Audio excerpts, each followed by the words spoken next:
Hello friends, welcome to Tanis world. যে আমি আশা করি দেখে তোমরা বুঝতেই পারছো যে আমার ছেলে ঠিক কী খাচ্ছে। ইয়েস, নলেন গুড়ের পায়েস। শীতকাল মানেই তো তাই। দেখো, আমি খুব সিম্পল ওয়েতে বানিয়েছিলাম। প্রথমে দুধটাকে কড়াইতে দিয়ে বেশ খানিকক্ষণ রেখে দিয়ে হালকা যখন একটু গরম হয়েছে তার মধ্যে দিয়ে দিলাম কতগুলো এলাচগুলো আমি আগে থেকেই একটু ফাটিয়ে রেখেছিলাম। এইবার নিয়ে নিলাম গোবিন্দভোগ চাল, যেটা সববার চেনা, যে কোনো দোকানে পাওয়া যায়। আমি না সবসময় অতটা মেজার করে দিই না, আমার দেখে যদি মনে হয় যে দুধের সাথে এতটা চাল যেতে পারে সেইভাবে নিয়ে নিয়েছি। দুধটা বেশ খানিকটা গরম হয়ে গেছে, দেখতেই পাচ্ছ যে অলমোস্ট ফুটে ওঠার মতো। তাই একটু মাঝে মাঝে নাড়িয়ে দিতে হবে, কারণ অনেক সময় হয় দুধ কিন্তু তলায় লেগে যেতে পারে। তাই দুধ লেগে গেলে কিন্তু পায়েসে একটা পোড়া গন্ধ আসতে পারে। তাই কন্টিনিউয়াসলি এটা নাড়িয়ে যেতে হবে। এই যে চালটা আমি রেখেছিলাম মেজার করে, সেইটা এবার আস্তে আস্তে আমি দুধে দিয়ে দেবো, কারণ দুধটা প্রায় ফুটে উঠেছে, একটুখানি ওপরের সরের মতো পড়তে শুরু করেছে, তোমরা সেটা দেখতেই পাচ্ছ। তাই এই যে চালটা রেখেছিলাম, এবার কিন্তু চালটাকে আমি আস্তে আস্তে ছড়িয়ে দিতে হবে, কারণ অনেকেই করেন একসাথে চালটা দিয়ে দিলে কিন্তু জমাট বেঁধে যাওয়ার একটা হাই চান্সেস থাকে। তাই চালটাকে একটু ছড়িয়ে যদি দুধের মধ্যে দেওয়া হয়, দিয়ে এবার আস্তে আস্তে নাড়াতে থাকতে হবে, তাহলে কিন্তু ওই চালের যে লামগুলো সেগুলো হয় না। আচ্ছা, এবার আসি গুড়ের কথায়। হায়দ্রাবাদে বসে এই গুড় কিন্তু আমি পেয়ে গেছিলাম, এবং বিশ্বাস করো ভীষণ ভালো খেতে। তো আমার এক দাদা আমাকে এটা এনে দিয়েছিল।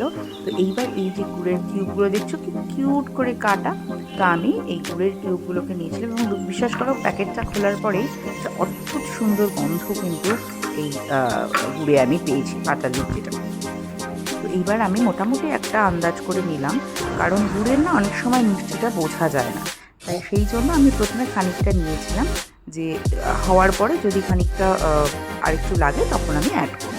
এবার দেখতেই পাচ্ছ চালটাও বেশ খানিকটা ফুটেছে, এবং এটা কিন্তু চালটাকে অলমোস্ট 70-80% কুক করে নেওয়ার পরে গুড়টা দিতে হবে, না হলে কিন্তু চাল অনেক সময় শক্ত থেকে যায়। তো আমার দেখতেই পাচ্ছ আমি কিন্তু মাঝে মাঝে বেশ খানিক নাড়াচ্ছিলাম, অনেকটা টাইমও হয়ে গেছে। আচ্ছা, দেখি চালটা তুলেছে কিনা। এই দেখো, দেখেছো চালটা কিন্তু অলমোস্ট ভেঙে যাচ্ছে, মানে অলমোস্ট পেস্ট হয়ে যাওয়ার মতো। তো আমি এবার খানিকটা দেখে নিয়ে এবার এর মধ্যে গুড়গুলোকে অ্যাড করবো। একটা জিনিস বলতে ভুলেই গেছি, পায়েসে কিন্তু কাজু কিশমিশ ছাড়া ভালো লাগে না, কিন্তু আমার ছেলে আসবেন কেউই কিশমিশ করে একটা ভালোবাসে না বলে আমি এবার শুধু কাজুই অ্যাড করেছিলাম। তো চালটা হয়ে গেছে তোমাদের বলছিলাম। এবার যখন অনেকটা দুধ ঘন হয়ে এসছে, তখন আমি আস্তে আস্তে এই যে গুড়ের কিউবগুলো রয়েছে সেগুলোকে কিন্তু অ্যাড করে দিলাম।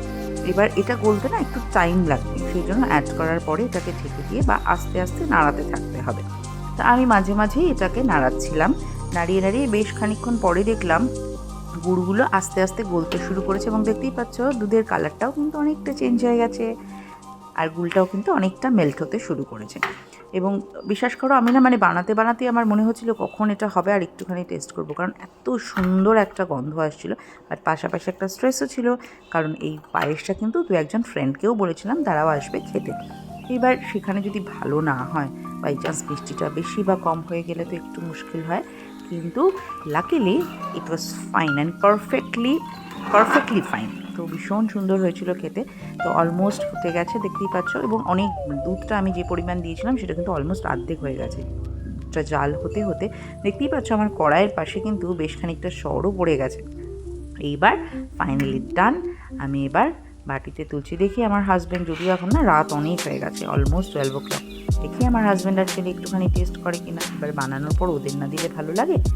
এখন দেখো সে খেয়ে তার কি reaction. Wow, he is very happy. ভালো হয়েছে? তোমাদের আর কার কার গুড়ের পায়েস খেতে ভালো লাগে আমাকে কিন্তু অবশ্যই